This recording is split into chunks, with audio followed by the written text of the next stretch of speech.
क्या चुनाव के नतीजे से किसी भी फैसले को सही या गलत ठहराया जा सकता है? देखिए, निश्चित रूप से ये बात सही है। चुनाव के नतीजे से किसी निर्णय को सही या गलत नहीं ठहराया जा सकता। आपातकाल अगर आप देखेंगे तो निश्चित रूप से हमारे लोकतंत्र की एक ऐसी अंधेरी रात थी जिसमें ये गारंटी नहीं थी कि इसकी सुबह कब होगी। कल्पना कर सकते हैं, सारे नागरिक अधिकार स्थगित कर दिए गए थे। बिल्कुल। आपातकाल में जितने अधिकार प्रशासन को, अधिकारियों को, पुलिस को, एडीएम को मिले थे, उससे ज्यादा उसमें दुरुपयोग किया गया था। 1.25 लाख लोग पूरे जेल में भर डाल दिए गए थे, जिनको ये अधिकार नहीं था ये पूछ सकें वो सरकार से, उनको अगर गिरफ्तार किया है तो किस आधार पर गिरफ्तार किया है। आमतौर पर संविधान में प्रावधान है कि पुलिस अगर गिरफ्तार करती है बिल्कुल। तो उसको 24 घंटे के भीतर अदालत में पेश करना चाहिए। कितने ऐसे लोग थे जो महीनों जेल में रहे। ऐसे उदाहरण भी हैं कि बच्चा 11वीं क्लास के बच्चों को पुलिस पकड़ के ले गई। उनका अपराध केवल इतना था कि वो विद्यार्थी परिषद में थे और संघ में थे। 16-16 साल के लड़के, 16.5 साल के लड़के, 11वीं में पढ़ने वाले। मुझे ऐसे 11वीं के विद्यार्थियों को जिनको मीसा में बंद किया गया, नाम बताने में भी कोई हर्ज नहीं है। शिवराज सिंह चौहान थे, भौमिक, तपन भौमिक थे, दोनों 11वीं में पढ़ते थे उस जमाने में। पुलिस लेकर के उनको बंद करके चली गई। मैं अपना निजी अनुभव बताता हूँ।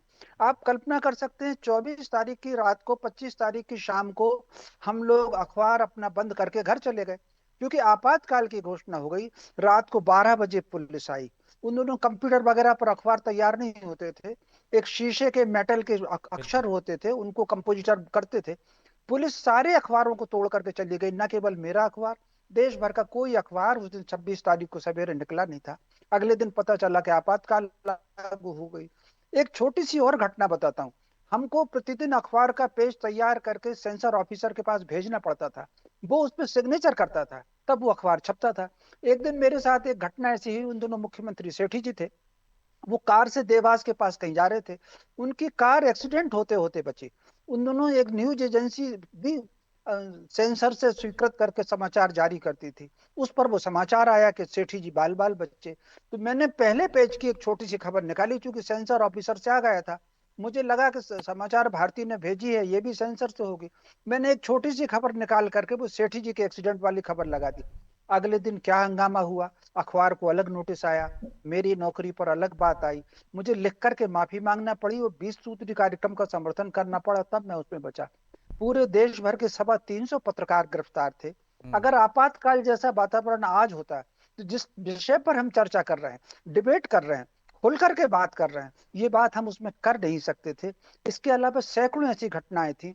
आप कल्पना कर सकते हैं, मेरे मोहल्ले में 2 लोग थे जो आपातकाल में गिरफ्तार हुए। मोहल्ले वाले उनसे बात करने में डरते थे। पुलिस वाला अगर गली में आ जाता था, लोग घरों में घुस जाते थे। वो मंजर मैंने देखा है, आज भी उसके रोंगटे खड़े होते हैं। दूसरी बात आती है माफी मांगने की।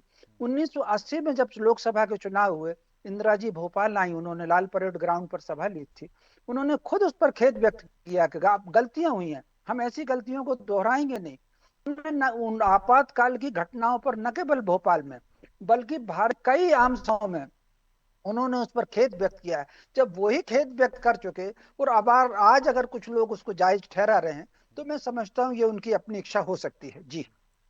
तो सिंपी जी, सबसे बड़ा सवाल तो यही है कि जब इंदिरा गांधी इसको नाजायज ठहरा चुकी हैं, गलत ठहरा चुकी हैं और माफी मांग चुकी हैं, खेद जता चुकी हैं, राहुल गांधी जता चुके हैं, तो फिर पीसी शर्मा और बाकी के तमाम कांग्रेस के नेता क्यों उसको जायज ठहराने की कोशिश करते हैं?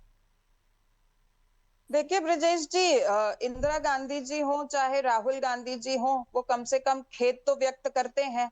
लेकिन जब सोनम वांगचुक को पकड़ा गया तो क्या मोदी जी उसके लिए कभी खेद व्यक्त करते हैं? और आज जिस तरीके से उसमें प्रेस मौलिक के अधिकारों का हनन नहीं हुआ ना। से कानून के तहत ही पकड़ा, कानून के तहत ही छूटे।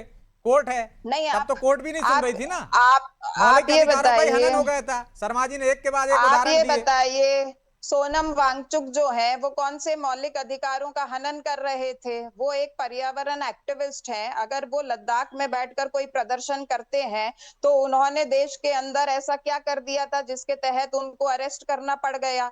और आपने जब उनको छोड़ा तो आपने देश को क्या कारण बताया कि आपने उन्हें क्यों पकड़ा था? तो क्या मोदी जी इसके ऊपर कभी माफी व्यक्त करेंगे? आज आप बहुत सारे अच्छा, प्रेस के 1.25 लाख ऐसे लोगों को जेल में चैनल्स, डाल दिया, बच्चों तक को प्रेस के जेल में डाल इतने, दिया, अखबारों की लाइटें ब्रजेश जी, काट दी, कुछ छाप नहीं ब्रजेश पाए। जी, वो आपातकाल ब्रिजेश से जी, इस आपातकाल की आज तुलना भी कर रहे हैं आप। एक व्यक्ति को ब्रिजेश, गिरफ्तार किया, नहीं नहीं कोर्ट ने उसको ब्रिजेश रिहा जी, कर दिया। आज भी ब्रिजेश जी